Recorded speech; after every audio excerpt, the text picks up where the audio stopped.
ಬದುಕಿನ ಯಾನ ಮುಗಿಸಿದ ಎಸ್ಎಲ್ ಭೈರಪ್ಪ, ಹೃದಯಾಘಾತದಿಂದ ಇಹಲೋಕ ತ್ಯಜಿಸಿದ ಸರಸ್ವತಿ ಪುತ್ರ, ಶೋಕ ಸಾಗರದಲ್ಲಿ ಕನ್ನಡ ಸಾಹಿತ್ಯ ಲೋಕ.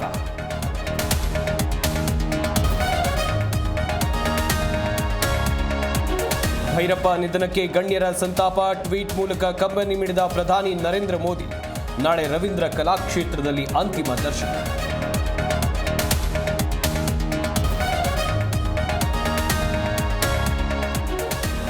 ನಾಳೆ ಮೈಸೂರಿನಲ್ಲಿ ಅಂತ್ಯಕ್ರಿಯೆಗೆ ಸಿದ್ಧತೆ, ಚಾಮುಂಡಿ ಬೆಟ್ಟದ ತಪ್ಪಲಿನಲ್ಲಿ ಸಕಲ ಸಿದ್ಧತೆ, ಬ್ರಾಹ್ಮಣ ಸಂಪ್ರದಾಯದಂತೆ ಅಂತಿಮ ವಿಧಿವಿಧಾನ.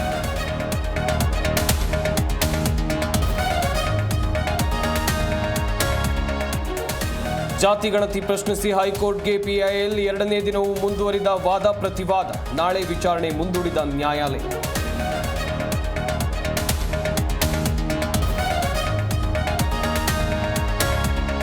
ಪಹಲ್ಗಾಮ್ನಲ್ಲಿ ಭಯೋತ್ಪಾದಕ ದಾಳಿ ಕೇಸ್, ಉಗ್ರರಿಗೆ ಸಹಾಯ ಮಾಡಿದ ಆರೋಪಿ ಬಂಧಿಸಿದ ಖಾಕಿ, ಜಮ್ಮು ಕಾಶ್ಮೀರದ ಪೊಲೀಸರಿಂದ ಬಂಧನ.